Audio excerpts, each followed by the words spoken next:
अस्सलाम वालेकुम my YouTube family. उम्मीद है आप सब ठीक ठाक होंगे और अपने घरों में अपनी फैमिली के साथ खुश और आबाद होंगे।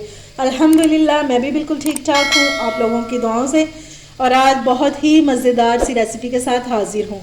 और ये रेसिपी सब ने अपने बचपन में जो है ना स्कूल्स और कॉलेज में लाजमी खाई होगी।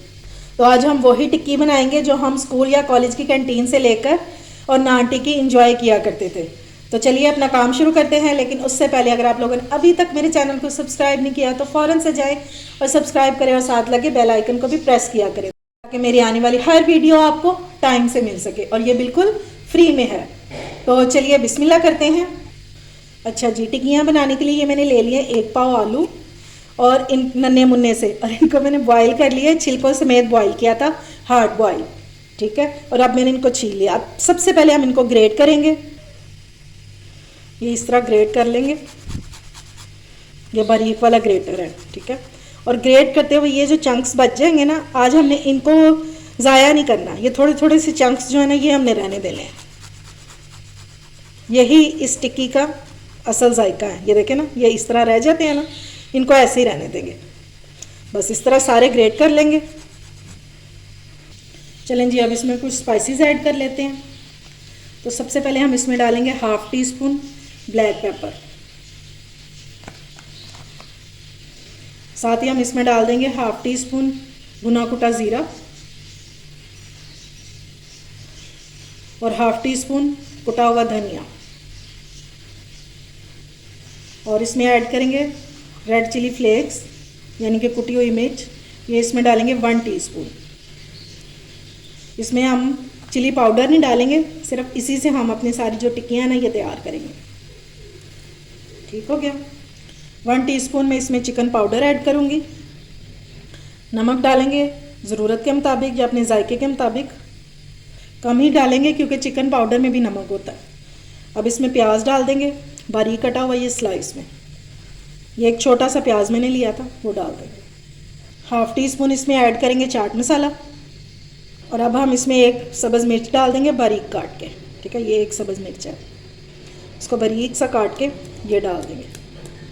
और आप चाहें तो मिर्च को जो है ना ग्राइंड करके भी डाल सकते हैं ब्लेंडर में।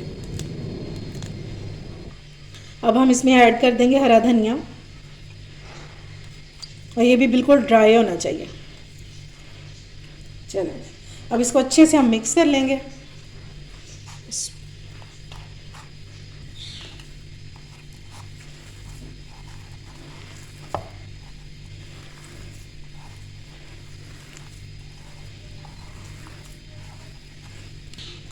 ये लें जी, डो जो है मेरी अच्छे से मिक्स हो गई है और ये रेडी हो गई है।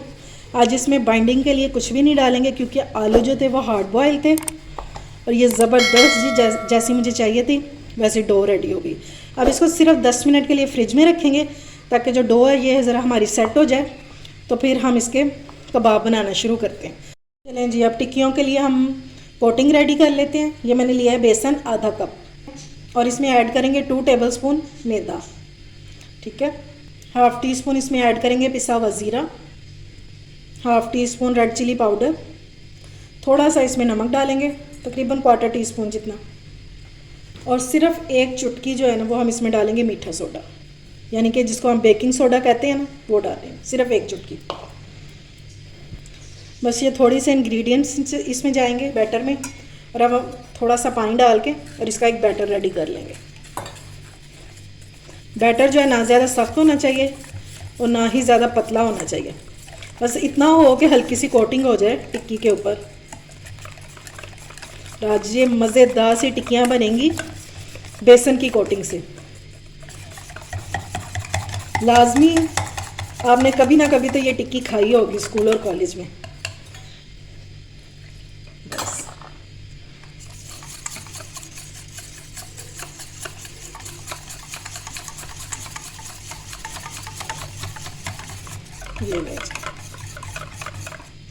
ये इस तरह का होना चाहिए। ठीक है, मैं आपको चम्मच से भी चेक करवा देती हूँ। ये देखें, ये इस तरह का इसका पेस्ट होना चाहिए। देख रहे हैं?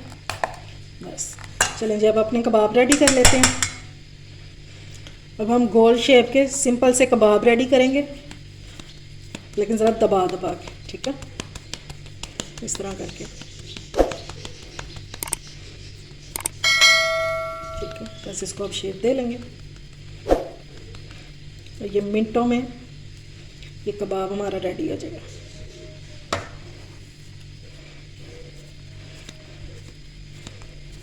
अगर आप चाहें तो आप सांचा भी यूज़ कर सकते हैं।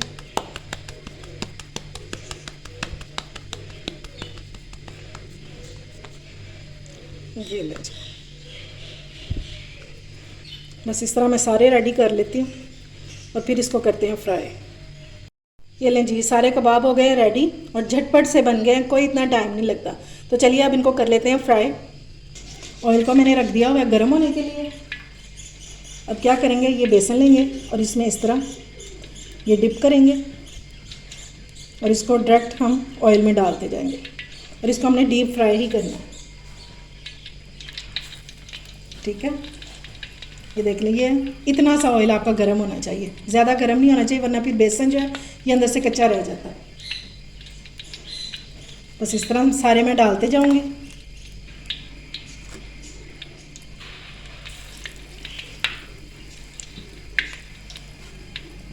इंशाल्लाह ये बिल्कुल भी नहीं खुलेंगे आपके। और देखें, बगैर किसी बाइंडिंग एजेंट के हमने इसको आज बनाया है। बिल्कुल सिंपल सी रेसिपी है लेकिन बहुत ज़बरदस्त बनेगी। एक और डाल देते हैं, एक ही जगह है इसमें, या चलिए जी।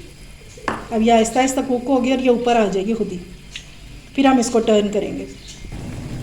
ये देखेंगे माशाल्लाह से ये कुक हो रही हैं और अभी मैंने इनको टर्न नहीं किया। इसके ऊपर पहले डालेंगे ऑयल,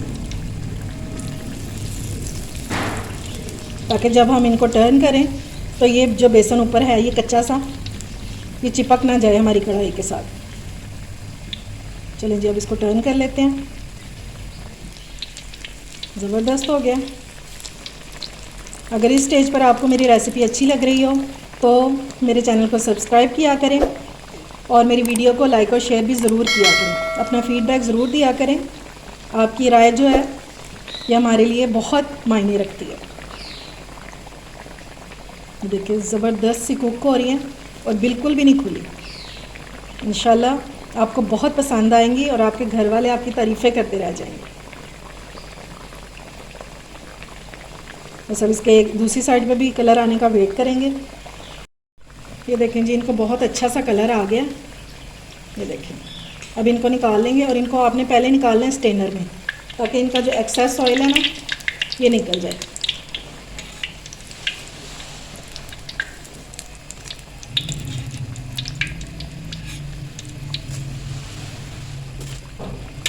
बस इस तरह ये निकाल लेंगे और बाकी भी कबाब हम इसमें डाल देंगे।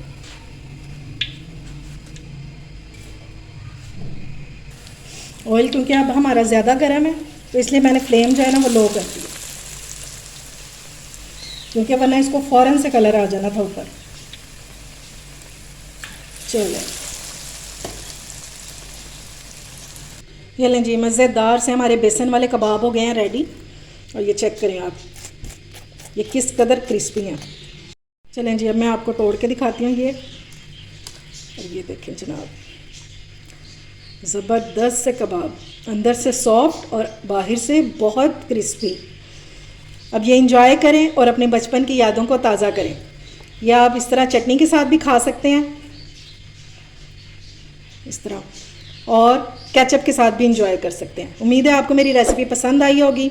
अगर अच्छी लगे तो फ्रेंड्स एंड फैमिली में शेयर किया करें और मेरे चैनल को सब्सक्राइब भी किया करें। अपना और अपने प्यारों का ख्याल रखें, मुझे दुआओं में याद रखें। अल्लाह हाफिज़।